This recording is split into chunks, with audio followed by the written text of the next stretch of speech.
Hello, my name is Hassan Sorrells, and this is the Leadership Lessons from the Great Books podcast, episode number 47. With our book today, which I'm going to be showing here on the video, my copy is falling apart, but it is a not even a first edition. I think this is like a 35th edition by Pocket Books of Pearl S. Buck's The Good Earth. Almost a biblical allegory written by the daughter of Christian missionaries to China, and it was the winner of the 1938 Nobel Prize for Literature. And so we are going to pull apart this 1938 winner today on the podcast. We're going to talk a little bit with our regular co-host here, Tom Libby. We're going to talk with him about The Good Earth. We're going to talk a little bit about the literary life of Pearl S. Buck and what leaders can take from leading people through hard times, and in some cases, biblically hard times. From The Good Earth, I'm going to read directly our first selection for today. If I can get to it. Yes, there it goes. Yes. Well, and this is one of those editions, folks, where the pages literally are like flaking off in my copy of the book. So we're going to be very delicate with it today. So it may take me a couple moments just to get my arms around the selections. But from The Good Earth by Pearl S. Buck. It seemed to him, and this is Wang Lung, the main character, it seemed to him that during these next months, he did nothing except watch this woman of his. In reality, he worked as he always had. He put his hoe upon his shoulder, and he walked to his plots of land, and he cultivated the rows of grain, and he yoked the ox to the plow, and he plowed the western field for garlic and onions. But the work was a luxury. For when the sun struck the zenith, he could go to his house, and food would be there ready for him to eat, and the dust wiped from the table, and the bowls and the chopsticks placed neatly upon it. Hitherto, he had to prepare the meals when he came in, tired though he was, unless the old man grew hungry out of time and stirred up a little meal or baked a piece of flat, unleavened bread to roll about a stem of garlic. Now, whatever there was ready for him, and he could seat himself upon the bench by the table and eat at once. The earthen floor was swept and the fuel pile replenished. The woman, when he had gone in the morning, took the bamboo rake and a length of rope, and with these she roamed the countryside, reaping here a bit of grass and there a twig or a handful of leaves, returning at noon with enough to cook the dinner. It pleased the man that they need buy no more fuel. In the afternoon, she took a hoe and a basket, and with these upon her shoulder, she went to the main road leading to the city, where mules and donkeys and horses carried burdens to and fro, and there she picked the droppings from the animals and carried it home, and piled the manure in the dooryard for the fertilizer for the fields. These things she did without a word and without being commanded to do them. And when the end of the day came, she did not rest herself until the ox had been fed in the kitchen and until she had dipped water to hold to its muzzle to let it drink what it could. And she took their ragged clothes, and with thread, she herself spun it on a bamboo spindle. From a wad of cotton, she mended and contrived to cover the rents in their winter clothes. Their bedding she took into the sun on the threshold and ripped the coverings from the quilts and washed them and hung them upon a bamboo to dry. And the cotton in the quilts that had grown very hard and gray from years she picked over, killing the vermin that had flourished in the hidden folds and sunning it. Day after day, she did one thing after another until the 3 rooms seemed clean and almost prosperous. The old man's cough grew better, and he sat in the sun by the southern wall of the house, always half asleep and warm and content. But she never talked, this woman, except for the brief necessities of life. Wang Lung watched her move steadily and slowly about the rooms on her big feet, watching secretly the stolid, square face, the unexpressed, half-fearful look of her eyes, and made nothing of her. At night, he knew the soft firmness of her body, but in the day, her clothes, her plain blue cotton coat and trousers covered all that he knew, and she was like a faithful, speechless serving maid, who was only a serving maid and nothing more. And it was not meet that he should say to her, "Why do you not speak?" It should be enough that she fulfilled her duty. Sometimes, working over the clods in the fields, he would fall to pondering about her. What had she seen in those 100 courts? What had been her life, that life she never shared with him? He could make nothing of it. And then he was ashamed of his own curiosity and of his interest in her. She was, after all, only a woman.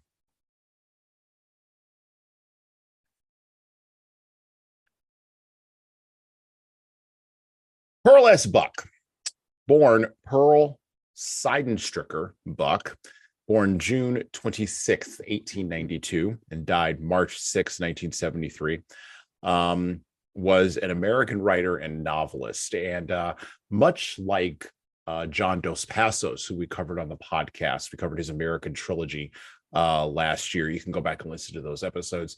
Pearl S. Buck is one of those authors that really should be read. I mean, for God's sake, she won the 1938 Nobel Prize for Literature, but she has fallen out of the canon. As a matter of fact, to be quite honest, I mean, I enjoy having Tom as our co-host here, and I think he's going to give us a lot of value today. But I'd reached out to try to find somebody who wanted to talk about Pearl S. Buck, and there was nobody who even remembered her. She was born in West Virginia, and her parents took her as a 4-month-old baby to China, where they were Christian missionaries. She spent most of her life before 1934 in Xinjiang with her parents, and in Nanjing later on with her first husband as an adult. Both of her parents felt strongly that the Chinese people they were seeking to bring Christianity to were their equals. They forbade the use of the word heathen in their house, and she was raised in a bilingual environment. She spoke fluent Chinese, tutored in English by her mother, and in the local dialect by her Chinese playmates, and in classical Chinese by a Chinese scholar named Mr. Kung. From 1914 to 1932, after marrying John Losing Buck, she served as a Presbyterian missionary. So she went back to the very same missionary work that her parents raised her in. And she came to, in the course of that work, doubt the need for foreign missions to China. As a matter of fact, one of the editions of A Good Earth, or The Good Earth, published, back in the late 1940s, has an introduction from Pearl S. Buck, where she writes that she doubts that the Chinese are going to need much help in the 20th century because they'll always have the land. She became an activist fundamentally later on in her life, and a prominent advocate of the rights of women and of racial equality.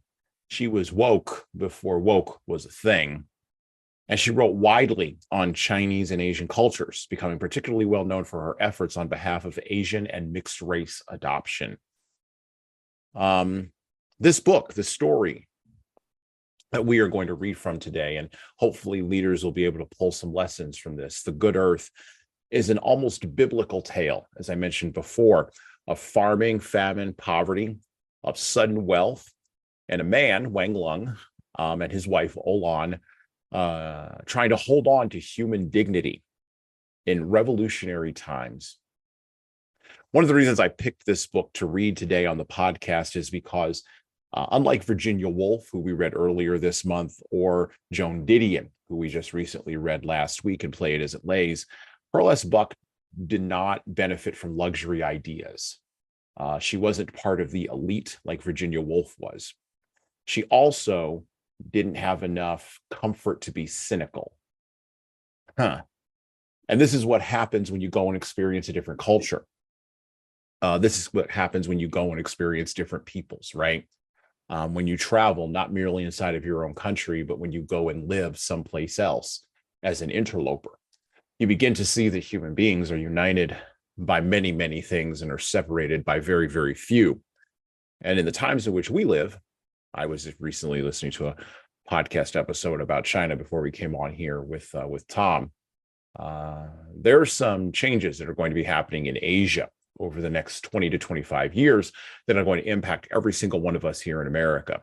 And understanding that and having empathy for those changes is going to be critical for Americans and leaders, small organizations, medium-sized organizations, and large organizations to get right. Otherwise, well, we all know what goes in the blank at the end of that sentence. Welcome to the podcast today, Tom. How you doing? I'm doing well, thank you, and very happy to be back. I enjoy these conversations with you, so hopefully the audience enjoys them as well. But I certainly do. I think the audience does enjoy them. I've been getting good feedback on what we've been doing here. Um, let's talk a little bit about that idea of no one reads this author anymore. Let's start with that because we kind of talked a little bit about this off the air before we kind of came on maybe last week or so. But why does anybody read Pearl Buck anymore? I know you went and poked around, looked around at her, looked at some of her work, looked at the Wikipedia article I just quoted from with some of the details of her life.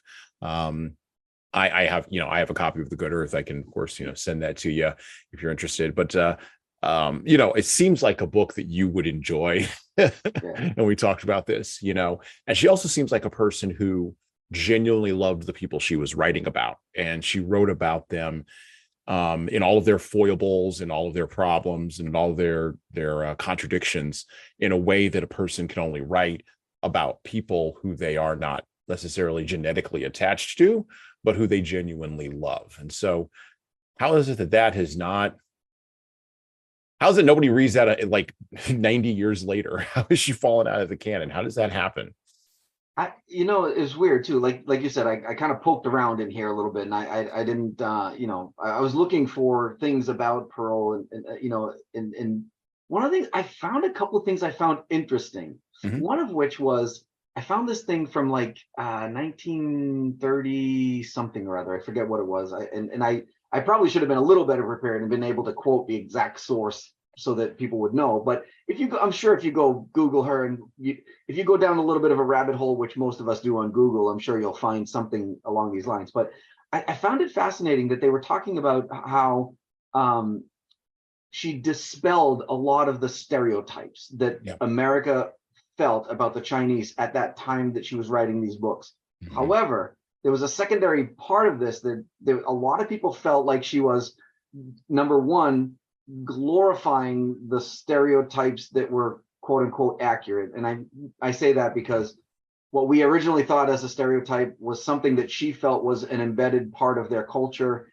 And a lot of the critics and people around at the time frame thought that she was just glorifying them. And it wasn't as clean as she was portraying it, number one. Number two, they also felt that she was creating new stereotypes that didn't exist. And that was kind of shunned, like people were kind of shunning her a little bit. So I think there was something in there that caused her to kind of fall out of fortune when it came to the literary world. But other than that, I can't put my finger on anything in her history or from 1973 on that would say that people quote unquote shouldn't read her, or there was nothing, like I kind of like one of the things that, something that you had said where just a few minutes ago, where you called her woke before woke was a thing, because from everything I've read, she was. And why we're not reading her today blows my mind as to why, like, we could, especially in the environments that we're seeing today, like we could learn something from the way that she approached things, the way that she viewed these things, the way, and not so much of, it wasn't in her mind, and in the way that I looked at this anyway, it wasn't this thought or premise of cultural appropriation didn't exist because she was so embedded in it, right? Like she lived and breathed the Chinese culture. So none of the Chinese people that she was involved with felt like it was a cultural appropriation scenario. It felt like she was just part and parcel for the course. And we don't do that today, right? Like we don't see that today. We see something that we think is from another culture and people vilify the person that's not that culture for using it, and we don't stop and wonder or think maybe they got permission, or maybe they got, like, and I'll just give you a very simple example. As I believe it's come up in this podcast once or twice that I am of Native American descent. Well, hey, son, if you're not Native and your friend, me, is Native, and I give you a gift of something and you wear it, how is that considered cultural appropriation? It's my gift to you, right? Because we're friends. Right. And my expectation is that you're going to wear it. I want you to wear it. I want you to. But we don't do that today, right? Somebody would see you wearing a Native piece or whatever I gifted you, and they'd just assume either A, you were Native, or B, you were wrong. Right. Because you're wearing it and you're not Native, why are you wearing that? That's cultural appropriation. So from her perspective, like, I think we could learn a thing or two from her today. And I could not find any good reason why we don't read her today. I think that she defies easy pigeonholing. Yes. And what accusing someone of cultural appropriation does is it allows you to dismiss them, dismiss their ideas, put them in a little tiny box, and you close up that box, and now you don't have to deal with the complication that just entered into your narrative, right? Right. It's like a little virus gets inside, and the inoculation for the virus of having to change, the inoculation against the virus of having to change It's is our just reject it, just put it over yeah, there because it's too it's our complicated. Occam's razor of defense, There right? you go. The Yes, simplest version is the easiest. So we're just gonna that's right. vilify you, put you in a box, and we're gonna That's it's right. like our Occam's razor of defense. That's right. And then the other thing I think that flummoxes people about her, and you know what? I do talk about the theology of leadership on this podcast. And by theology, I want to be very clear.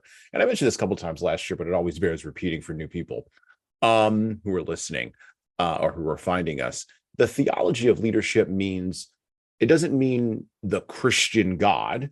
It means the idea that there is something transcendent in leadership, and we should be studying that transcendent thing. We should be seeking to find that transcendent thing, the undefinable things that go beyond psychology or sociology or any of the hard sciences and go even beyond literature, right? The ineffable, such as it were. Okay. When we're talking about Pearl S. Buck, you can't get around the fact that she was a Christian missionary. You just can't get around that. You can't get around that. And we live in a time where, particularly in our American culture, I fundamentally believe we are becoming more paganistic in our outlook. And whether or not that's a good thing or bad thing is worthwhile and probably to discuss in another podcast. And you can even disagree with my observations on that. That's fine too. Multiple interpretations for multiple things, right? Okay, let's go ahead and have that discussion. Well, we cannot deny that the tolerance for Christianity has declined over the course of time. We cannot deny that. That's inarguable. We see that in hard metrics like church attendance, youth church attendance among particular generations. We see that, right? And I think that lack of patience for that part of her identity colors people's perceptions of her. And again, I think the modern mind doesn't really know how to put that in a box. So how could a person be a Christian and also be empathetic and write about these stereotypical situations or dispel these stereotypes, and yet they follow this religion that's highly exclusive? Okay, or at least the perception is that it's highly exclusive. And I think that the modern mind struggles with that. I think the modern mind that's not exposed to transcendence at that level, or has to intellectually wrestle with that, like I said, just puts it in a box. So I think that's part of it too. And then I think a third part of it is, and this was mentioned in a lot of the research that I looked at. At first, she was a feminist activist, but over the course of time, she's become less of a feminist icon. Like she doesn't get mentioned in the same breath as a Gloria Steinem, right? Or even other first wave feminists who were of her time. I mean, she was writing at a time when Catherine Porter was writing. She was writing at a time when Ernest Hemingway was writing. F. Scott Fitzgerald, who still gets read, John Dos Passos, who we already mentioned. Like those were the beasts, writing at her time, and she stood in with all of them and was able to handle that. And yet she's not part of that pantheon. She doesn't make it up the top of the mountain. Yeah, like I said, I couldn't find a good reason. I told you those two things that I saw that were pretty, but I didn't think that was enough, quite honestly. But apparently it is. There might be something there. Well, the Philadelphia Inquirer wrote an opinion piece or published an opinion piece back in 2000, and because I had found it and I wanted to look it up and reference it back in June of last year. And the headline is in a time of racial division, remembering the multicultural focus of Pearl S. Buck. So maybe that's starting to come back a little bit more. Maybe there's been some more consideration for her. There's also a biography of her by a woman named Hilary Sperling called Pearl Buck in China, Journey to the Good Earth, where it talks a little bit about her who she was, right, and the nature of her literary life, and sort of rescuing her from, as was put in the article, the stink of literary condensation. and then interestingly enough, there was a book that was written by a woman who, and I can't find the article right now, but a woman of Chinese descent, or Chinese woman, who read Pearl Buck and then sort of had a problem with her initially, and then went back and read her again and wrote this glowing sort of tribute to her, in thinking about her as a writer, right, and in thinking about her as a person who in an Asian context she wanted to embrace, right, rather than reject, which I find to be personally interesting, because next month on the podcast we're going to read Things Fall Apart by Chinua Achebe. And Chinua Achebe is a Nigerian author who wrote Things Fall Apart in direct opposition to Joseph Conrad's Heart of Darkness, because he thought Heart of Darkness was too colonial. And so that's very interesting, seeing how seeing how two individuals who are part of minority populations, such as it were, at least in an American context, are handling being written about by individuals who possess a dominant voice in a culture. So I think there's a lot of complications that go into her life. I think there's a lot of complications that go into her afterward, and that's why she's worthwhile to read. Another question that I have for you before we talk a little bit about the actual book itself. In thinking about books like this that are sort of that historical fiction space, I know you mentioned that you really enjoy them. We're going to have you on later on this year when we do Bury My Heart at Wounded Knee. Where would this book fit in sort of like your arc of thinking around your reading habits? I know you read sales and marketing books because you got to read sales and marketing books, but where would this fit for you? Where would you put this book? Like, would you put it in like your yeah, I got to read that, I'll put that on a shelf, that's really interesting, or is that more of or is it more like you know what, this I can go download this on Scribd, make this work? So let me. It's an easy question for me to answer, but I think the answer is gonna have some explaining to do. Right? Yeah, go ahead. Yeah. So meaning, if I had nothing else on my agenda to read, this would have to be one of those books that I would say it's gonna be like one of the next 5 on my list, right? Like it's gonna be on there. The problem is, to get to that next 5 on my list, I'd have to be reading for the next 25 years straight without, because again, like you said, and I do really hyper focus on a particular genre for personal reasons, of course.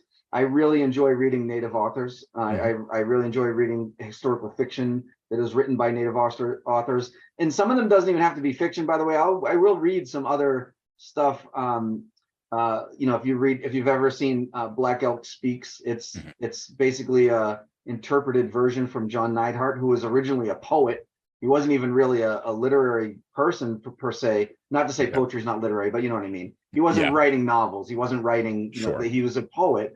Got fascinated by the culture, and just there's a lot of backstory to it. I won't go super detailed, but this poet ended up meeting Black Elk, and he agreed to let him tell him his story and write it down, interpreted by his son, by Black Elk's son.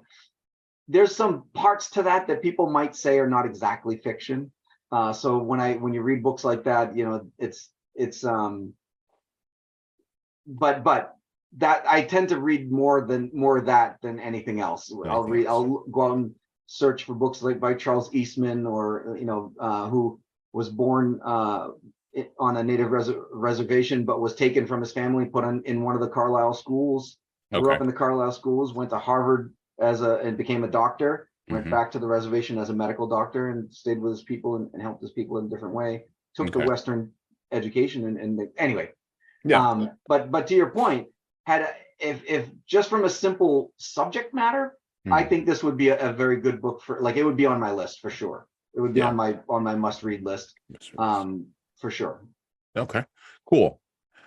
Well, we're going to get we're going to turn our attention back to the book, back to the Good Earth. We're going to read a little section here, and hopefully we'll lay out some ideas here about the land and the value of the land. And I want to have Tom speak a little bit to this because of his passion for native culture, and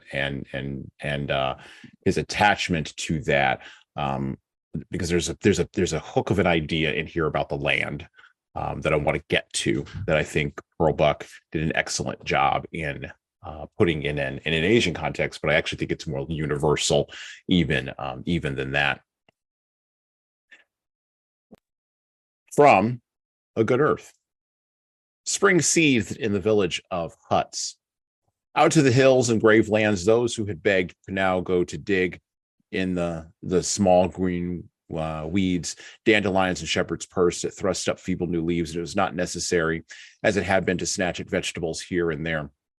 A swarm of ragged women and children issued forth each day from the huts, and with the bits of tin and sharp stones or worn knives, and with the baskets made of twisted bamboo twigs or split reeds, they searched the countrysides and roadways for the food they could get without begging and without money. And every day Olan went out with this swarm, Olan and the two boys. Now, pause for just a second. This is after Wanglung and Olan and his children have moved to the city. They've moved off of the land because there is a famine that has occurred in the countryside, and they had to move south. They rode a train there, which they didn't understand that, and they wound up living in I'm going to charitably describe it as a hut inside of a wall. Okay. Back to the book. But men must work on, and Wanglung worked as he had before. Although the lengthening warm days and the sunshine and the sudden rains filled everyone with longings and discontents. In the winter, they had worked and been silent, enduring stolidly the snow and ice under their bare, straw-sandaled feet, going back and forth to their huts and eating without words such food as the day's labor and begging had brought, falling heavily to sleep, men, women, and children together to gain that for their bodies, which the food was too poor and too scanty to give. Thus it was in Wanglung's hut, and well he knew it must be so in every other. But with the coming of the spring, talk began to surge up out of their hearts and to make itself heard on their lips. In the evening, when the twilight lingered, they gathered out of their huts and talked together, and Wanglung saw this one and that one of the men who had lived near him and whom through the winter he had not known. Had Olan been one to tell him things, he might have heard, for instance, of this one who beat his wife, or that one who had a leprous disease that ate his cheeks out, of that one who was the king of a gang of thieves. But she was silent beyond the spare questions and answers she asked and gave, and so Wanglung stood diffidently on the edge of the circle and listened to the talk. Most of these ragged men had nothing beyond what they took in the day's labor and begging, and he was always conscious that he was not truly one of them. He owned land, and his land was waiting for him. The others thought of how they might tomorrow eat a bit of fish, or of how they might idle a bit, or even how they might gamble a little penny or two, since their days were all alike, all evil and filled with want, and a man must play sometimes, though desperate. But Wanglung thought of his land and pondered this way and that with the sickened heart of deferred hope, how he could get back to it. He belonged not to this scum which clung to the walls of a rich man's house, nor did he belong to the rich man's house. He belonged to the land, and he could not live with any fullness until he felt the land under his feet and followed a plow in the springtime and bore a scythe in his hand at harvest. He listened, therefore, apart from the others, because hidden in his heart was the knowledge of the possession of his land, the good wheat land of his fathers, and the strip of rich rice land which he had bought from the great house. They talked, these men, always and forever, of money, of what pence they had paid for a foot of cloth, and what they had paid for a small fish as long as a man's finger, or of what they could earn in a day, and always at last of what they would do if they had the money which the man over the wall had in his coffers. Every day the talk ended like this: and if I had the gold that he has and the silver in my hand that he wears every day in his girdle, and if I had the pearls his concubines wear and the rubies his wife wears. And listening to all these things they would do if they had these things, Wanglung heard only of how much they would eat and sleep, and of what dainties they would eat that they had never yet tasted, and of how they would gamble in this great tea shop and in that, and of what pretty women they would buy for their lust, and above all, how none would ever work again, even as the rich man beyond the wall never worked. Then Wang Lung cried out suddenly, if I had the gold and the silver and the jewels, I would buy land with it, good land, and I would bring forth a harvest from the land. At this, they united in turning on him and in rebuking him. Now, here is a pig-tailed country bumpkin who understands nothing of city life and what may be done with money. He would go on working like a slave behind an ox or an ass. And each of them felt he was more worthy to have the riches than was Wang Lung because they knew better how to spend it. But this scorn did not change the mind of Wang Lung. It only made him say to himself, instead of aloud for others to hear, nevertheless, I would put the gold and the silver and the jewels into good, rich lands. And in thinking this, he grew more impatient every day for the land that was already his.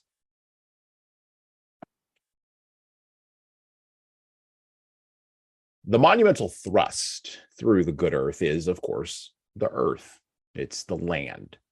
The land is the thing. I remember when I was growing up, and my father was a very blue collar guy. And I remember when I was growing up, my father said to me that the only thing they're not making any more of is land. And so go out and buy that. That was the only investment advice, by the way, my father ever gave me. Because what did he know of stocks and bonds? His wisdom tracks, just like Wang Lung's desire and what Pearl S. Buck is writing here, probably from direct observation and direct conversation with people she directly knew as a missionary and as a missionary's daughter in China.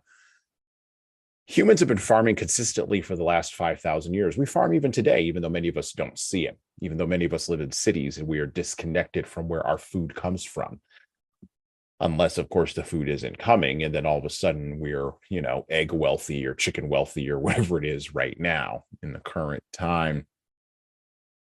Farming connects people to land. It connects people to seasons, and it connects them to a sense of something greater than themselves.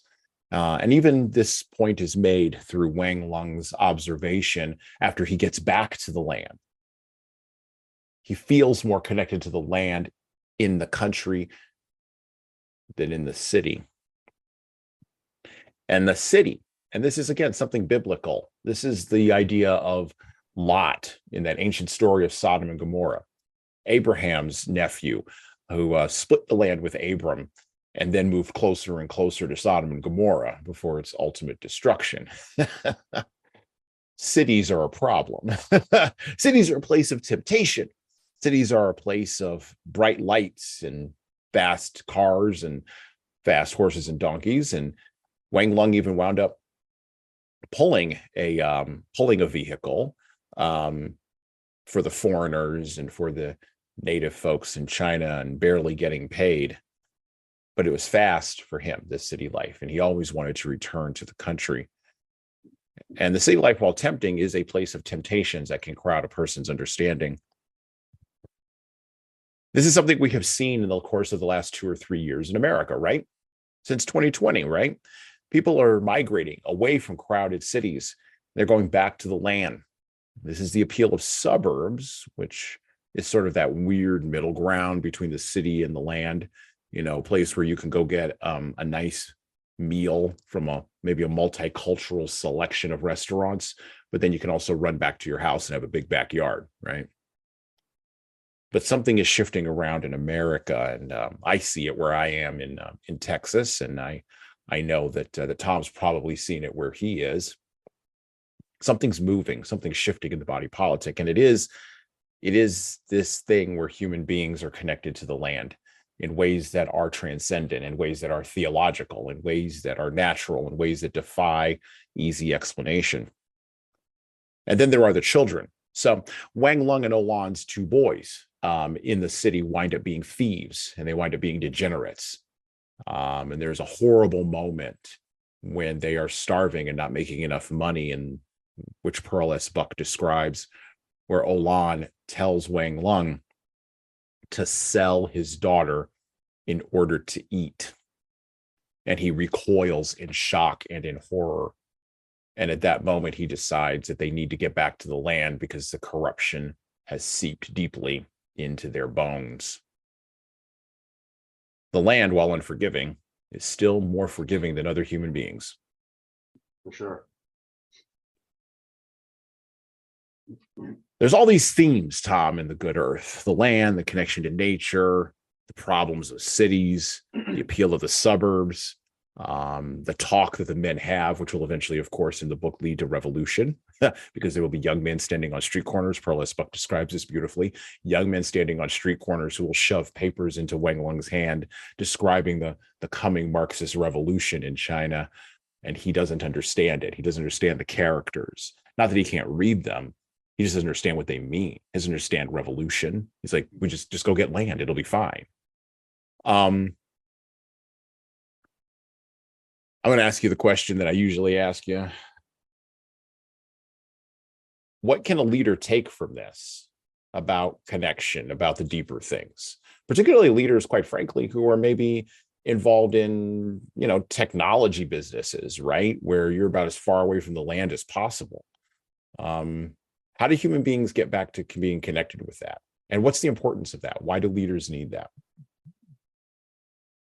Well, I think first you have to kind of understand that this is not the first time this has happened, right? Like, right. Again, one of the things that we've talked about more than once, whether on the podcast, off the podcast, but you and I have had several conversations about, if we're gonna take anything from history, it should be lessons, right? Mm-hmm. If we're gonna whether they're right or wrong, whether you like them, whether you don't, like, there's a lot of things that happen in history that we don't like, that we want to make sure never repeat itself.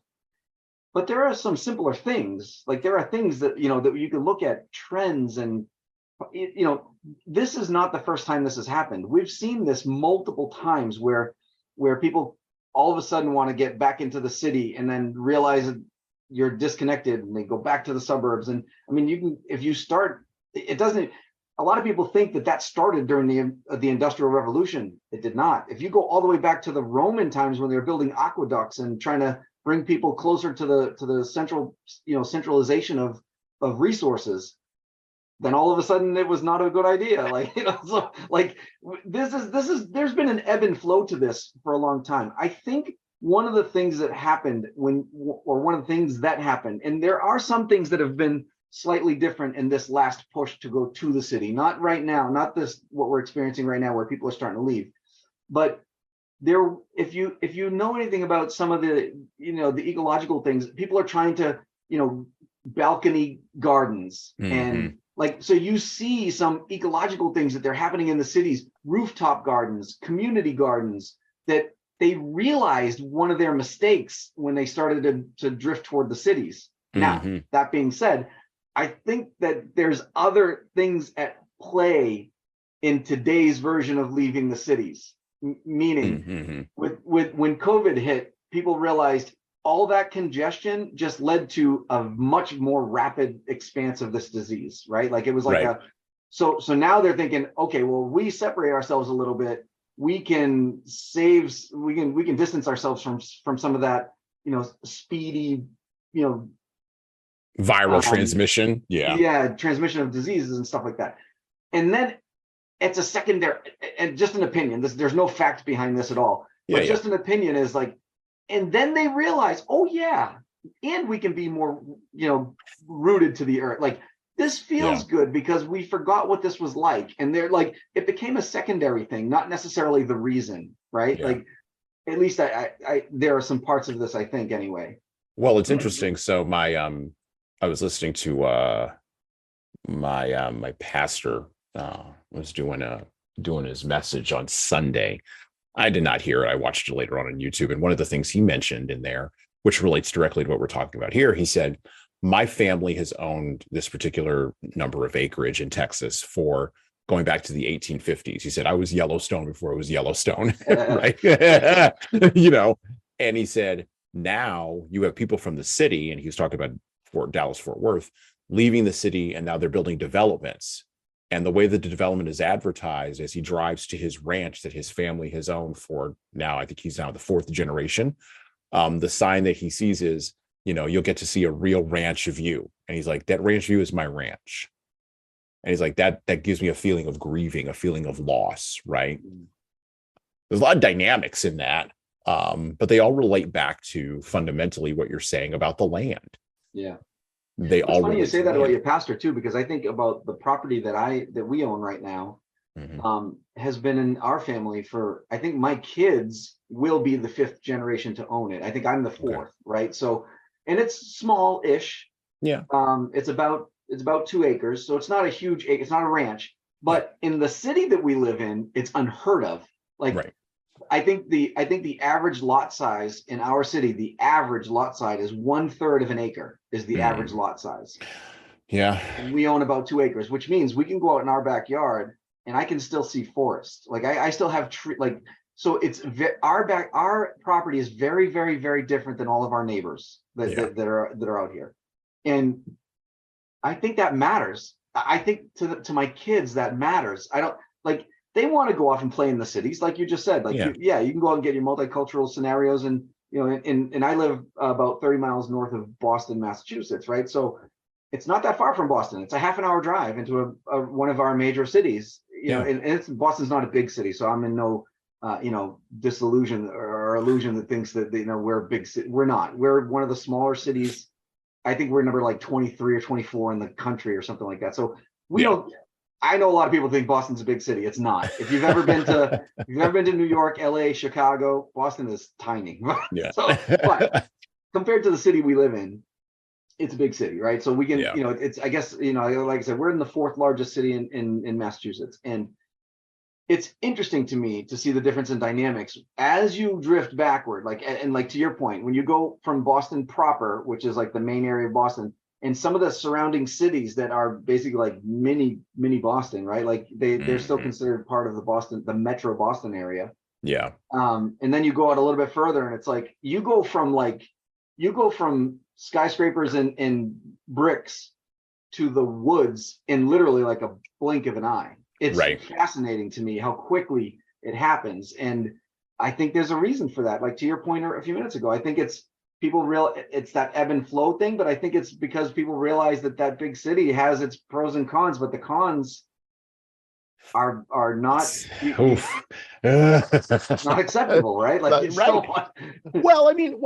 And more so even than in a European context, right? So I was Yeah. reading, what was I reading? I was reading a book by Paul Johnson. That's right, the historian Paul Johnson, who recently passed away. I think like a month ago. The guy died at like 93. Prolific writer, English writer, by the way, English historian.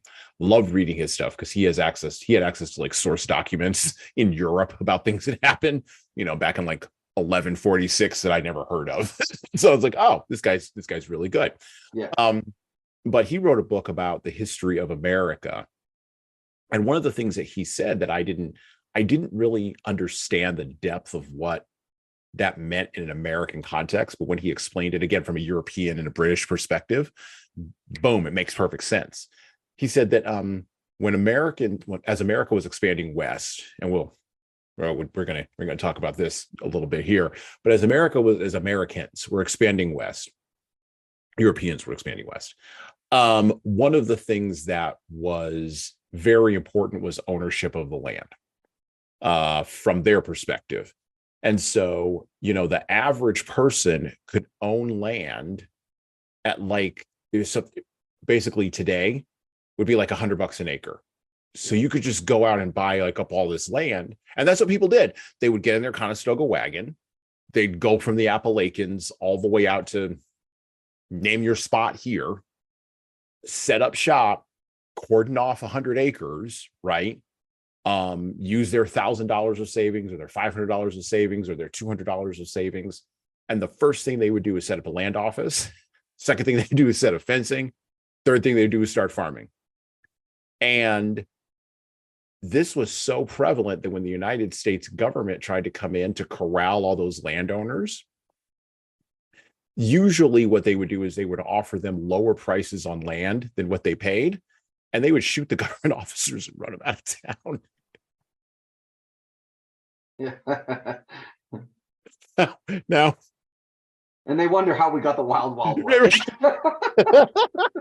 Exactly. Like there are rules you've got to follow, even if you could be from that fancy city called Washington, D.C. all you want to be. We're out here. Yeah. And this is the thing we're doing out here. Now, there are some dichotomies here. Look, my great grandfather was a sharecropper on my mother's side. I'm pretty sure there was sharecropping on my father's side. Not quite sure about that. I do know, I go far back in my lineage, there's going to be a slave ship somewhere. Like, that's just how it happens. You are very much, you're about you're very much about I wouldn't say native pride, but you're very much tied into your native culture and your native roots and your native lineage. Sure. We are two people who can look at that through an entirely different kind of cultural lens. My perspective of who gets to work the land, and your perspective of, hey, look, there's people here before you all showed up. Yeah, exactly. Like, what are we doing here, right? Those dynamics impact how people engage with the land as well, though. Definitely. And I think, well, I know in China, those exact same dynamics were happening in Western China. The Han majority. I do know this from reading some things on Chinese history. The Han majority has always had trouble with minority populations in the land. They've always had problems with the Uyghurs and with the Mongolians and with tribes coming back and forth across their land and fighting wars and trying to unite things in a centralized power structure. And then the whole thing falls apart. And then you have wars and civil wars and strife and all this other kind of stuff. And of course, and we'll talk about this in coming up here, but there's always the specter of famine in the land. Yeah.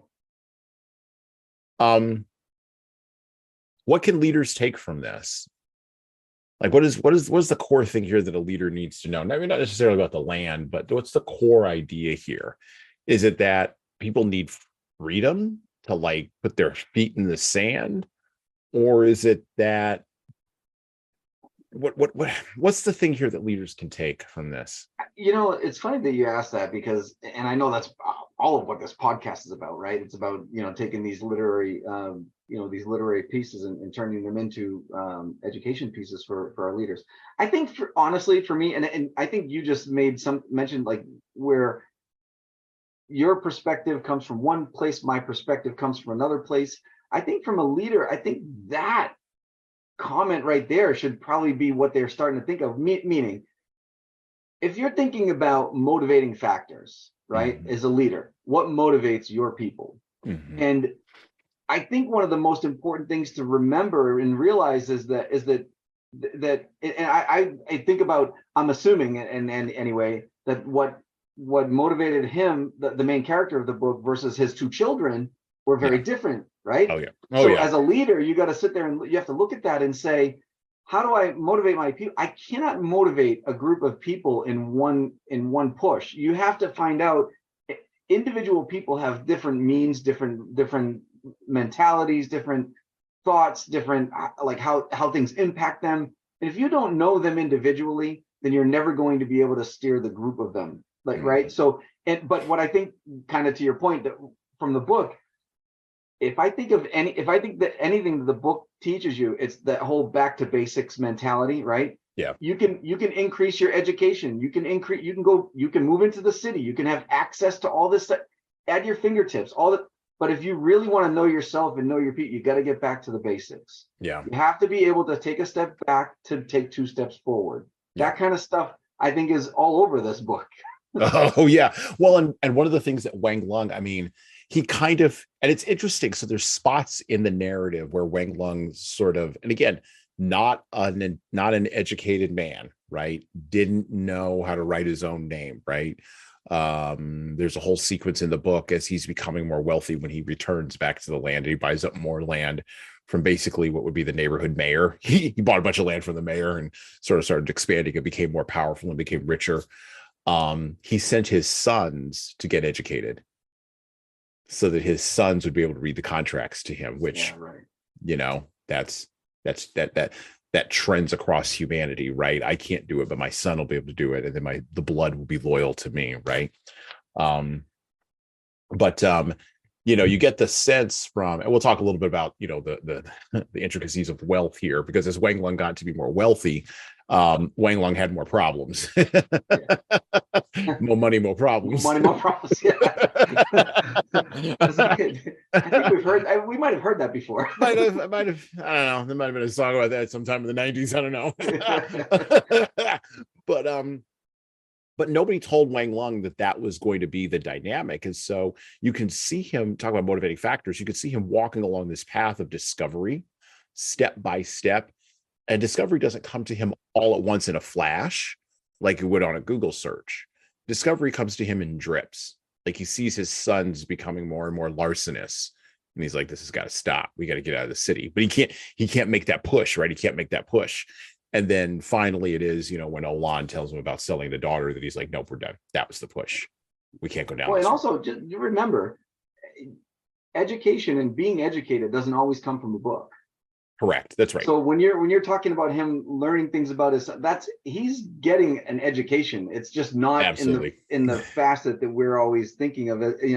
It's not a bachelor's degree or a master's degree. It's not, but it is a valuable education, which is, again, oh yeah, when you talk about leaders, that matters, right? You could have a room full of people with all of them could have master's degrees. All of them could have master's degrees in business. All of them could have, but that doesn't mean they're all motivated the same way. That also doesn't mean that they're not, that their education ended with that master's degree and they didn't learn from other things going on and around them. So I think that's an important factors to remember when you're talking about leadership. Yep. The whole Carol Dweck idea of, the fixed mindset versus the open mindset, anyway, I've known several people with a fixed mindset who they had great educational attainment. Yeah. Great educational attainment. May have met one or two of those people. Well, let's talk about that idea, not the idea, but let's talk about famine and the reality of famine in the land, because that is the thing that people in the city and honestly in our industrialized time. And I'm going to quote some statistics here in my commentary after I read this piece from Michael Schellenberger about rates of global famine and rates of global poverty. Because of the Industrial Revolution, we have done great things to feed more people in the 20th century, but the specter of famine has haunted humanity since time out of mind. Back to the book, back to The Good Earth by Pearl S. Buck. Wang Lung, sitting at the threshold of his door, said to himself that now surely something must be done. They could not remain here in this empty house and die. In his lean body, about which he daily wrapped more tightly his loose girdle, there was a determination to live. He would not thus, just when he was coming into the fullness of a man's life, suddenly be robbed of it by a stupid fate. There was such an anger in him now as he often could not express. At times it seized him like a frenzy, so that he rushed about on his barren threshing floor and shook his arms at the foolish sky that shone above him, eternally blue and clear and cold and cloudless. Oh, you two are wicked, you old man in heaven, he would cry recklessly, and for an instant he was afraid. In the next instant he would cry sullenly, and what can happen to me worse than what has happened? Once he walked, dragging one foot after another in his famished weakness to the temple of the earth, and deliberately he spat upon the face of the small, imperturbable god who sat there with his goddess. There were no sticks of incense now before this pair, nor had there been for many moons, and their paper cloths were tattered and showed their clay bodies through the rents, but they sat there unmoved by anything, and Wang Lung gnashed his teeth at them and walked back to his house groaning and fell upon his bed.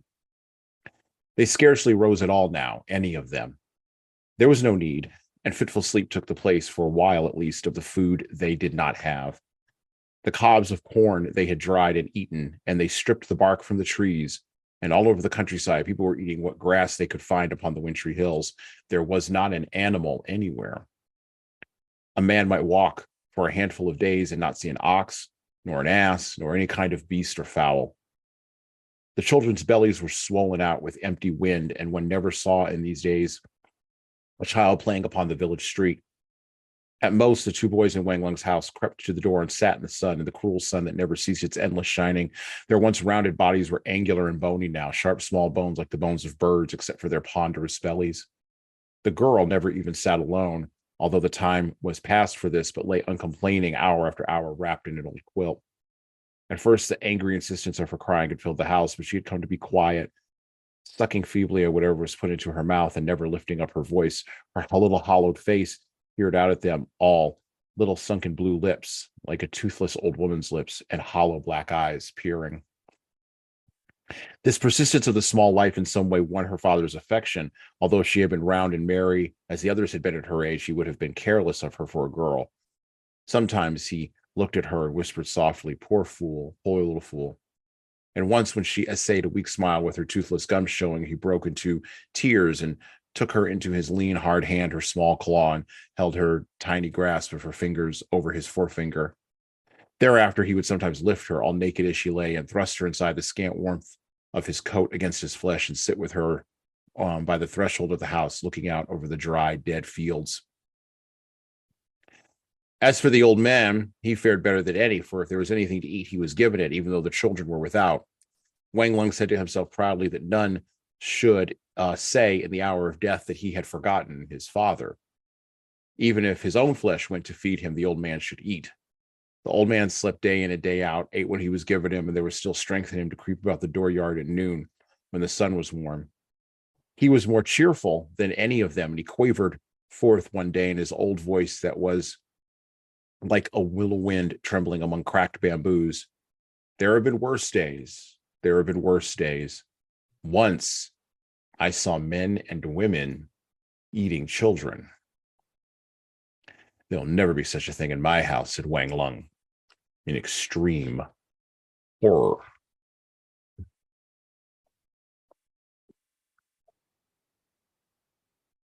You okay? It goes on and on like this for at least 5 chapters. Like that was the best selection out of those 5 chapters, where it just describes the famine, and it's the most brutal thing I've ever read.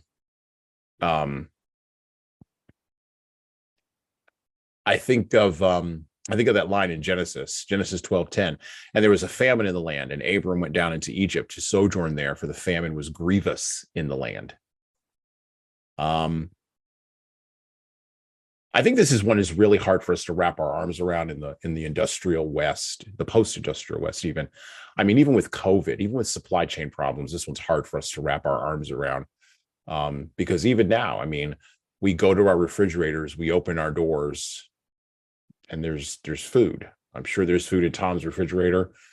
There's food in my refrigerator. Like there have been times over the course of the last couple of years, and I've just been shocked that there is still food in my refrigerator, to be quite honest, on the podcast. Partially it's because we're Americans. We live in the United States, and we are blessed with having rich earth that is easy to farm, with short supply chains and a large population that live on this continent. We don't have to export our food from someplace else. We also have major river valleys that irrigate our land, irrigate this country, from the Mississippi and the Missouri River and all the tributaries that come out of it. So just by via geography, we are blessed. We also have deep water ports on the East Coast, the West Coast, and in the Gulf of Mexico. And we have arable land. So we're in that nice spot. This country is in the nice spot on the globe where there are temperate days and plenty of rain. Not to say that famine can't come to the United States, but if it does, it would be human caused, not because of nature. Nature has blessed us significantly. And we see this in the 1950s, from the 1950s until now. Michael Schellenberger has tracked this. Global food production has actually increased more in the last 10 years than it did from the 1950s all the way to the 1980s. We've actually tripled global food production. Global wheat prices have been down, making other commodities like rice and corn cheap for many years. And we forget that people around the world eat a lot of wheat, they eat a lot of rice, and they eat a lot of corn. They eat these grains quite directly. And according directly from Dr. Michael Schellenberger, we already produce enough food for to support, get this, 10 billion people on the planet. I mean, we just crossed over 8 billion. We could support another 2 billion quite comfortably, he says. And we have a 25% surplus, and more than ever, yields are still rising. And because of the Industrial Revolution, gaining access to irrigation, fertilizer, and modern technology will massively outweigh any impact of climate change or warmer temperatures, according to the UN. And yet we forget that in the majority of human history, people starved to death, more so than anything else, which led to slavery, cannibalism, as the father mentioned, plagues, social, cultural, and political revolutions, and of course, wars. Endless wars driven by hunger. We now, even in the parts of China that Pearl Buck was writing about, and this is weird to think about it, but China now has, because of the surplus of food production in the latter half of the 20th century, China, which used to have grinding famine that Buck was writing about in the 1930s, China now has epidemics of obesity, diabetes, and heart disease, starting in its older population. I was stunned when I went and saw, and you can go find the numbers. You can go search this online. This is not me making this up. It's absolutely amazing. And with all that, we underestimate how hard it is to lead people when they're hungry and how easy it is to be manipulated when we are hungry. Just look at what happened with all of us with COVID. Even just the threat of being hungry is enough to sometimes push people. The question here for leaders, Tom, I think, is when there's a presence of a genuine crisis, how do you keep your head? And maybe we can reference COVID here too, although I don't want to make this too much about current events. I want to make it about broader things. You know what I mean? Yeah. A bit of timeless. So famine's timeless. How do you keep your head? How do you do what Wang Lung did there when his old man said, "They've been worse times. Men and women have eaten children." And he goes, "No, we're not doing that." Well, I think part of it is to remember that it's during the good times. We talk about feast or famine, like that phrase has been used millions of times, right? Millions of times, yes. So, but from a leadership perspective, I think of feast or famine as in good times and bad, or tighten the belt with budgets, or that's budgetary thing. Feast or famine comes to do with disposable income when it comes to your budget, right? Or laying people off, or whatever feast or famine issue you have in the company. I think one of the things I think not reacting to it at the time, at the moment, is probably the easiest thing I can think of, right? And what I mean by that is, and I'm not saying don't react to it. I'm saying your reaction to it should be well thought out ahead of time. Yeah. Meaning, we've got these ebbs and flows of money or discretionary funds or whatever. Even like a workforce, if you are in a business where take like locally here, landscaping, right, in Boston, we're not landscaping in December, January, February. No. But if you're a landscaping person that works for a landscaping company, or if I own a landscaping company, how I manage that ebb and flow of personnel matters, right? Mm-hmm. But I can't address it when I'm just going to lay 20 people off in November and hope for the best.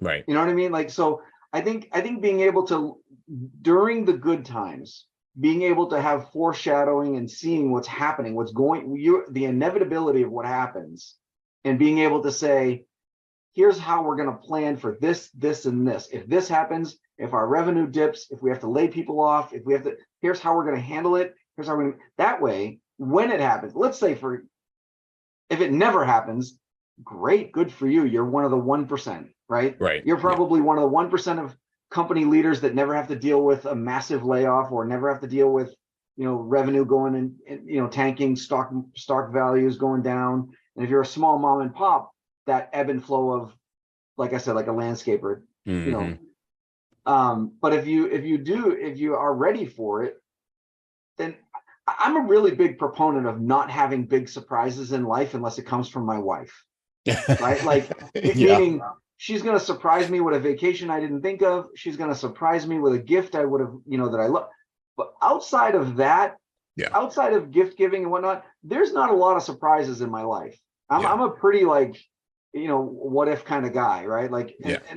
So What if I got fired tomorrow? What if I got laid off tomorrow? How would I be able to afford my mortgage? Like things like that would keep me up at night if I wasn't planning for it. Well, the same rules apply in a company for me. I'm always thinking about, like, things are really good right now, but the what ifs. What happens if next month we don't hit that number? What if I have to lay off 10 people? How do I manage that? How do I handle that? How do I mitigate the losses?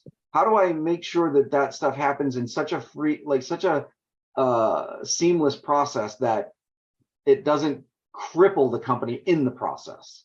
Right. I think that's part of it. And I think that's kind of what Wang Lung's talking about here, right? Like, we're never going to see that in my house. Well, why? Well, because he's going to make sure it doesn't happen.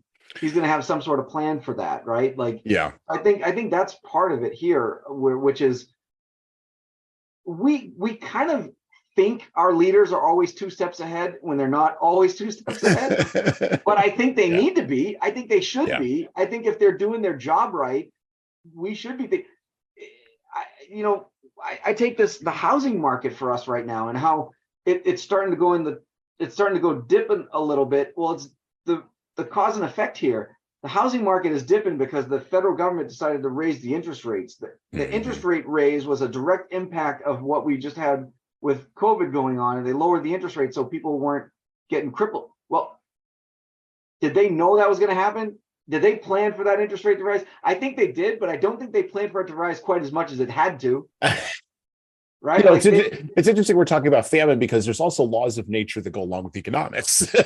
Exactly. Right? I'm not.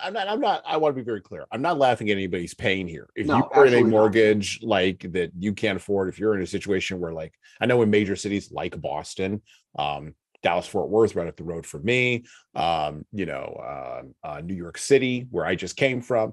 Like, I know rents have like hit the ceiling, and the second rents hit the ceiling, then foreclosures are going to start happening, because that's usually the next domino to fall. The arrogance of modern leadership sometimes, I shouldn't say leadership, the arrogance of modern scientific management is that, oh, well, that's fine. We'll just tweak this thing over here because we're smarter than the forces. And you're not smarter. You're not smarter than the sun or the rain not falling down. And you're not smarter than interest rates not needing to be raised. Like, you're just not smarter than certain economic or natural forces. They exist for a reason. Right. Like, you could argue all you want with gravity. If you step out of a plane with no parachute, gravity wins. It's undefeated. Gravity has a 1,000,000-0 win streak. Like, you're not gonna be the one that defeats gravity. It's not gonna happen. Right. And so I get what you're saying about leadership needing to plan ahead for gravity. I think it's those leaders that just kind of let the status quo stand when things are doing well, that really suffer when they don't. Yeah. Right. So it's always the leaders, and it's always the leaders that are saying it's the sky is falling kind of people, right? Where like things are great right now, and everybody around them is going, "Hey, boss, this is awesome, this is great," and the boss is going, "Yeah, but." Like, those are the leaders that have a tendency to not let that cliff happen. Like, it's like, it's one of those things where, I just had a friend of mine who owned a company, and he most of people in his industry are laying people off, and he is not, because he planned for this. And I go, yeah, but you're suffering. He goes, no, I'm not. I planned for this. So his profit margins are going down, but he's not laying anybody off, because he planned for the culture of the company that he wanted. He wanted to protect the culture of his company versus the profit line. Now, don't get me wrong, this guy's very well. He could use to lose a few bucks. I'm not worried about him, but most people in his situation would just lay people off and keep the buck, right? Like, but in his brain, the way his mind worked, the culture of his company was important, not only to him, but he felt that from an outsider looking in, the culture of his company mattered to the public. Like, to anybody looking at his company from the outside looking in, he wanted it to matter. So he planned for this downfall of the downturn. I shouldn't say downfall, sorry. But the downturn in the economy, and the way that the these, all these dynamics that are hitting us all at once. Yeah. He was ready for it. He was ready Yep. for it. So he Yep. wasn't panicking. He wasn't worried about it. He's got these weird tasks that he puts his people on now that have nothing to do with their job, but they don't care because they have a job. Because they have They're a not getting job. laid off. Yeah. And a lot of people in their industry are being laid off. So, I guarantee you that's going to gain him back tenfold someday. I just have this feeling that when those employees realize what he did for them, and then the time comes for them to really start working hard again because now the business is back, they're not going to think twice about it. They're not going to think twice about it. Yeah. He's basically guaranteed his workforce for the next ebb and flow. So to speak. Yeah. Yeah. That's genuine leadership. That's genuine leadership. Back to the book, back to the good earth. We are kind of crossing over the divide here, and turning the corner. So I want to talk about, speaking of rich guys, I want to talk about Wang Lung and his cycle, going from being a farmer to being a rickshaw puller, to surviving a famine, which is a miracle in and of itself, going back to his land, and then becoming wealthy. Because there's things that you don't learn about wealth until you have wealth, that no one can tell you until you actually have it. Now, Wang Lung became sick with the sickness of which is greater than any man can have. He had suffered under labor in the sun, and he had suffered under the dry, icy winds of the bitter desert, and he had suffered from starvation when the fields would not bear, and he had suffered from the despair of laboring without hope upon the streets of a southern city. But under none of these did he suffer as he did now under this slight girl's hand. Every day he went to the tea shop.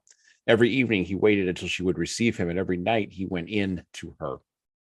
Each night he went in, and each night again he was the country fellow who knew nothing, trembling at the door, sitting stiffly beside her, waiting for her signal of laughter, and then fevered, filled with a sickening hunger, he followed slavishly, bit by bit, her unfolding until the moment of crisis, when, like a flower that is ripe for plucking, she was willing that he should grasp her wholly.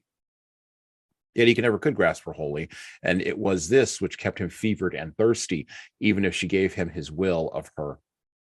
When Olan had come to his house, it was health to his flesh, and he lusted for her robustly as a beast for its mate, and he took her and was satisfied, and he forgot her and did his work content. But there was no such content now in his love for this girl, and there was no health for her in him. There was no health in her for him. At night, when she would have no more of him, pushing him out of the door petulantly with her small hands suddenly strong on his shoulders, his silver thrust into her bosom, he went away hungry as he came. It was as though a man dying of thirst drank the salt water of the sea, which, though it is water, yet dries his blood into thirst and yet greater thirst, so that in the end he dies, maddened by his very drinking. He went into her, and he had his will of her again and again, and he came away unsatisfied. All during that hot summer, Wang Lung loved this girl. He knew nothing of her, whence she came or what she was. When they were together, he said not a score of words, and he scarcely listened to the constant running of her speech, light and interspersed with laughter like a child's. He only watched her face, her hands, the postures of her body, the meaning of her wide, sweet eyes, waiting for her. He had never enough of her, and he went back to his house in the dawn, dazed and unsatisfied. The days were endless. He would not sleep anymore upon his bed, making a pretense of heat in the room, and he spread a mat under the bamboos and slept there fitfully, lying awake to stare into the pointed shadows of the bamboo leaves, his breast filled with a sweet, sick pain he could not understand.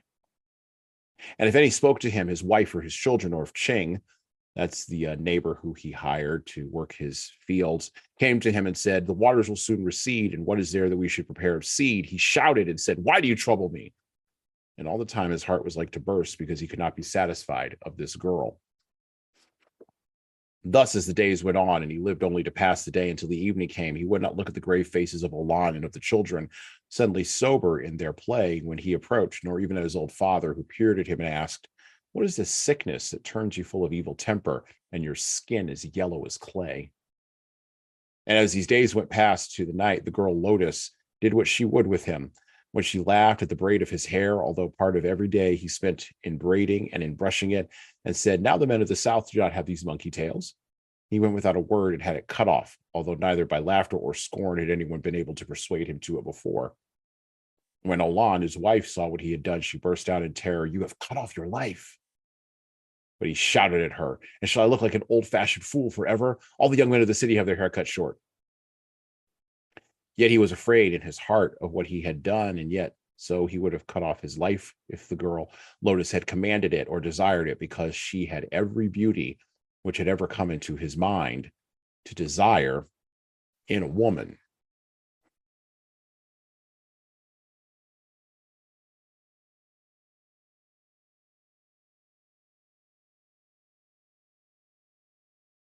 As we mentioned earlier, there was a song in the early 90s, Notorious B.I.G. Mo money, mo problems. No one told Wang Lung that when he got a little silver, he got a little food, started buying a little land, started being respected, that he was going to have all of these appetites. And that the more money he came across, the more problems he would see. Wang Lung was affected by the same sickness that affects an entrepreneur, an athlete, or a high-powered executive who struggles for years to get quote-unquote success, hits the quote-unquote golden bell, and then twiddles their thumbs, not knowing what to do after that. The way to solve this, and by the way, Wang Lung did come up with a solution to this problem. I'm going to go ahead and give you the solution because the book was written in 1938, so there's no spoiler alerts here. He brings the woman Lotus into his house along with the woman's maid, who used to be in the mayor's house in his town, along with his uncle's wife, who facilitates that exchange. He basically buys himself a concubine, and this creates more problems for him. You don't say. No one told Wang Lung.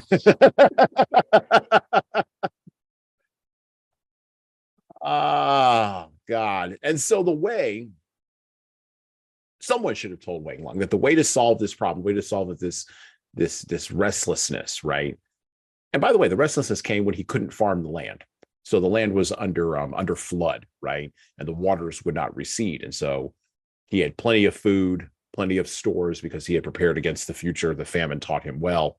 He learned that lesson, but he didn't learn the lesson of what to do with the silver in idle hands. And so he brings this unsettledness into his house without finding a new mission, a new purpose, or a new beginning. Tom, you have some experience of this, hanging around rich guys. Give us some wisdom here. I'm not nearly as wealthy as I need to be. So how do I avoid the mo money, mo problems trap? Well, And by the way, I already know the one lesson. I'm not bringing a concubine into my home. I already know that. Yeah, one. Let's stop that. Let's stop that right there. Like, that is a bad idea. With a capital B and an ad and an idea. Yeah. That I don't see that word. I mean, literally, when he did it, I was literally reading it and I thought, oh dear God, don't do this. Oh, don't do it. Yeah. Oh, don't do it. Don't do it. And he went ahead and did it. And to Pearl S. Buck's credit, she writes about this without judgment or condemnation, or Christian judgment or Christian condemnation. She just writes it as a thing that is happening to this person out of a series of logical decisions they are making, moving the plot forward. Again, one of the reasons why it won the Nobel Prize for Literature in 1938. But go ahead. Yeah. How do you avoid rich guy traps? I think of Tom Brady right now. Like, he's in a rich guy trap. Like Tom Brady, my God, he's in a rich guy trap. The only thing I could think of, and it's funny you say that, like when you're talking about, like, you know, athletes that get these big contracts and like people that are wildly successful get all this money. The thing I find fascinating is, and I don't know the actual statistic. I wish I had known this question would pop up because I'd go look at it. Yeah. But there is a certain percentage, and it's not as low as you might think, of professional athletes that end up broke. Oh yeah. Oh, I know. Right. Like, yeah. So I think part of it is like that whole rich guy trap is, first of all, stop thinking you're rich, because no matter how much money you have right now, it might not be there tomorrow. Like you again, correct. You got to hold that we just talked about this a few minutes ago. Plan for the future, right? Plan for the next step. If your silver is idle, so to speak, as Wang Lung's was, are there other ways to invest it? Can you go look at there's other things to do with your money that you can go play around with. It doesn't have to be destructive. Right. Like, so I think part of it is like, is, and a lot of times people, these overnight successes, right? Like I start a company, I'm making a little bit of money, and now I sell that company, and now all of a sudden I have $100 million sitting in the bank. What do I do? Because that's Right. another thing. It's not just athletes that this happens to. It's Right. even entrepreneurs that go out and they build these great companies, they sell them, they get all this money, and now they don't know what to do. Well, guess what? They just spend the money Right. because they have Yeah. no idea how to actually manage the money. There's Right. no, nobody ever tells them about that. To your point with Wang Lang, nobody ever tells them that you have to not just go make the money, not go become rich. You have to figure out what to do with it once you get there. You have to plan for this, and then plan for the bad part, plan for the, you really, I guess the only thing I can think of is surround yourself with people that know better than you. I think that's Yeah. really a good lesson to learn here too. Is that just because you are quote unquote the leader does not make you the smartest person in the room. Yeah. Doesn't make Yeah. you the smartest person in the company. Doesn't make you the smartest person in your country club of wealthy people. Well, So, and it's easy to sort of knock Wang Lung because his thing was, okay, I got the money and now I've got this desire for this woman, right? Which he didn't previously had. He wasn't a gambler. He wasn't well, because you without the know, money, he couldn't go to those places. right, exactly. He couldn't go to Right. the So that's tea the room. thing. That's right. He was embarrassed to walk in. Yeah. And that's So very lesson number one, don't change your personality because you got money. Don't because you go to have those money. places. That's right. Don't don't go to Hooters for wings, kids. Exactly. Go buy an antique car and tweet, to work on it. I don't know, whatever. Buy a boat, something. I don't know. My boat, yeah. Boat. But that's the one thing. And then the other thing that you notice is that, and Pearl Buck does an excellent job of describing this as well. She talks about him being captured by this unquenchable desire as a sickness. And I think that's an accurate description. It is a sickness of wealth. And I think that to the degree that political progressives have a valid argument against capitalism, it is indeed this argument that they raise that there is a sickness in wealth. Now, they don't attach it necessarily to a morality or to an ethic. They just say that there's a sickness there, right? And again, it's a perfectly valid point, right? I think you have to attach it to something else, but I think it's a perfectly valid point. On the other hand, political conservatives have an equally valid point in that there is no glory in poverty. Jay-Z infamously said, how can I help? I can't help the poor if I'm one of them. I got rich and gave back. To me, that's the win-win, right? Yeah, so this is that idea of capitalism, right? You need a system that can allow a Wang Lung to rise to the point where he can start having Biggie Smalls problems, or at least have the option to have them, right? And I think that that's the key thing out of this is, how do you build a system that allows people to have the option? And by the way, in the book, revolution comes, right? When those options are taken away. And Wang Lung has an interesting little turn there where he becomes viewed by others as the very same rich man that is deserved of having everything taken away from him. And no one knows where he came from or who he was. Right. And that's an interesting turn in the book as well. That is described in the story of Wang Lung. Okay. As we close here, same question, same wrap up we usually have. How do we stay on the path? What do we take from the good earth? We've got a story here about a man who goes through cycles, right? You talked about the cyclical nature of history. There's cycles in a man's life, right? And he's cycling through these various things that are driven, the various events that are driven by natural phenomenon and are driven by his own choices. Then you have the fact that his desires are also driving the narrative and pushing the idea forward. The motto for 2023 on the podcast is take action, right? So how do leaders take action after reading The Good Earth? What do they take from that, Tom? Well, I think of a phrase that I heard when I was a kid. I'm pretty sure it was my grandmother that always used to tell me. I'm going to modify it just a little bit for this purpose. Mm-hmm. But the quote was, what she used to say was, plan for the worst, hope for the best, and take what comes, right? But for this purpose, I would just elaborate a little bit and say, plan, expect the worst and plan for it. Make sure you're ready for the worst. Hope for the best, but don't just take strive for the best. Make plans and try to be the best. When it comes to taking what comes, be ready for what comes. Yeah. So it's a matter of, again, the old saying is, plan for the worst, hope for the best, take what comes. But I think we can do better than that with that in mind. I think we can do better than that, which is, you should plan for the worst when things are good. Make sure you understand and know what you're going to do when things take a turn. But that hope for the best should be more like plan for the best. Make sure you're taking actions and when you're putting these plans into place, make sure you stick to them. Don't deviate just because something gets tough, right? The tough get going, that's true. When things get really, really tough, the best of the best strive to the top. Like that's where you rise, and the people that are not true leaders crumble. Mm-hmm. Right. So and then take what comes, because it's going to happen whether you like it or not. Things are going to move. That cyclical nature of economy, the cyclical nature of man, the cyclical nature of the earth. We have 4 seasons for a reason. Like this is going to happen whether you want it to or not. No matter how much you fight it, fighting gravity, no matter how much you fight it, these things are going to happen. So make sure they happen make sure you're ready for it. Make sure you're planning for it. Make sure you have some sort of forethought, like, and have contingency plans. That's the other part too, right? Like because things happen, sometimes they don't go exactly the way you thought, but if they're close, you can make an adjustment. There's a book called The Slight Edge. I think everybody should read it. It's a book about basically there's one particular part of the book that I always tell people the easiest way to understand the terms, the concept of the book. He talks about a situation where we put a lunar module on the moon, right? We sent man to the moon.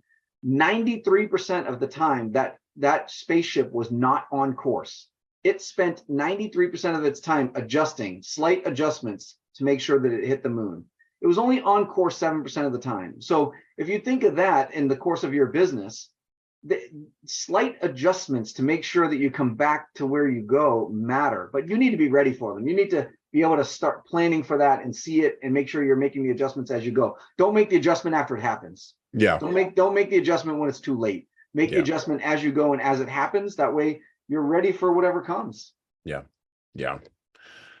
Words of wisdom. Absolutely. And we'll find the author and a link to The Slight Edge and stick that in the show notes below the player. I was trying to see if I had it on my shelf over there, but it's not. It's upstairs. That's good. We'll put it in the show notes below the player. We'll grab it because it is we're a book podcast, and we want you to read all kinds of books because there's all kinds of lessons. It's a great book. People will like it. It's an easy read too, by the way. It's a very easy read. Awesome. Yeah, we will definitely put that in there. I would only maybe add to what Tom said this.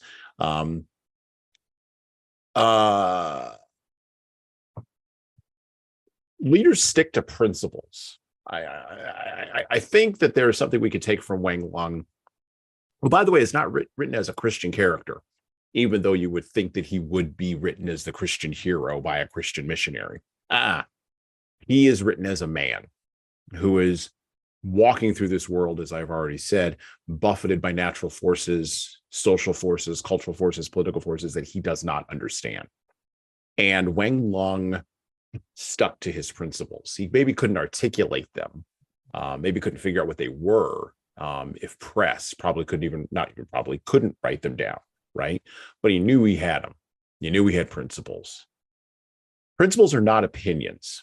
Principles are ideas, concepts that have stood the test of time and that have been applied throughout time to anybody in any particular set of circumstances across the wide span of human history. So you get out what you put in. That's a principle. It's been applied throughout time. If you steal from others, they will more likely than not steal from you. That's a principle throughout time. You don't get away with anything. That's a principle throughout time. By the way, I've never seen anybody get away with anything in my life. That's a principle. Here's an opinion. An opinion is, you know, maybe we should try shifting around our thoughts on taxes, because maybe we could take a little more from these people and take a little more from those people, and it'll give people meaning. That's an opinion, backed up by policy, but it's an opinion, right? Here's another example of an opinion. I don't think that guy who throws a ball or that woman who hits a ball should get paid that amount of money when a teacher gets paid this amount of money. That's an opinion. It's not a principle. Principles go deeper. They cut to the bone, and leaders stick to principles. They know what they are. They can articulate them, but they stick to those principles. Like in the example that Tom was giving of his friend who has kept his people in spite of the economic downturn that comes from a principle. When times get tough, the first things to go usually are people's opinions that they have gussied up and pretended are principles, but in reality were just opinions. When you work for a company that says people are our greatest strength, you will see when times get tough if that's an opinion or a principle. The leaders that are worth following are the leaders that are principled. The leaders that are worth following are the ones that know the difference between an opinion and a principle and are very clear about what that difference is, even if they have to sacrifice everything, even their own wealth, and sometimes even their own lives, to uphold that principle.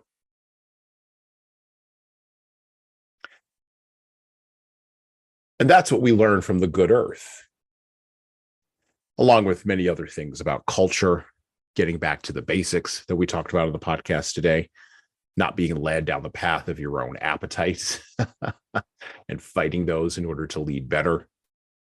The Good Earth by Pearl S. Buck is a great book for examining those principles through the lens of a story of a simple country peasant who rises up the social hierarchy and social ladder, and just as Tom said, cyclically then goes back and falls right back down again.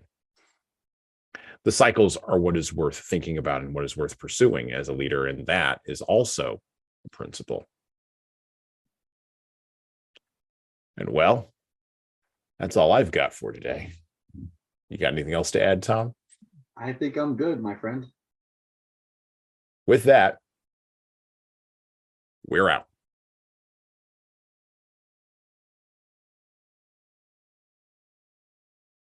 Listen and subscribe to the Leadership Lessons from the Great Books podcast on all the major podcast players that you listen to podcasts on, including iTunes, Stitcher, Google Podcasts, and even Spotify. And please leave a 5-star review if you like the show. We need those reviews to grow, and it's the easiest way to make sure that this show gets into the ears of the leaders who need to hear it. And of course, tell all your friends. If you want to get started on the leadership path, HSCT Publishing's products and services can help your team do that. Check out our training webinars, coaching services, and more at leadershiptoolbox.us. We also have a video-based subscription service, that's software as a service, that can help your team become better at the individual level. 60 modules and over 100 hours of video and written content for you at leadingkeys.com. That's leadingkeys.com. We've also got books that will help you and your team grow. Pick up a copy today of My Boss Doesn't Care, 100 Essays on Disrupting Your Workplace by Disrupting Your Boss, and subscribe to the Little Red podcast I launched earlier this year with the same name as that Little Red book. My most recent book is 12 Rules for Leaders, the Foundation of Intentional Leadership, co-written with contributions from Bradley Madigan. This is the book for right now that was written for leaders right now. Pick up a copy by heading over to 12rulesleadersbook.com/now. That's 12rulesleadersbook.com/now. You pay for shipping, and you'll get a copy of my second book as well. Finally, you can get all these books in paperback, hardcover, or as ebooks on Amazon, Barnes & Noble, Kobo, and any other place online you order books. Finally, HSCT Publishing is on YouTube. Like and subscribe to the video version of the Leadership Lessons for the Great Books podcast on the HSCT Publishing channel on YouTube. Just search for HSCT Publishing and hit the subscribe button. You'll get our weekly video updates, which is the video version of this podcast. And of course, you're going to want to subscribe to my other podcast. That's right, I do more than one.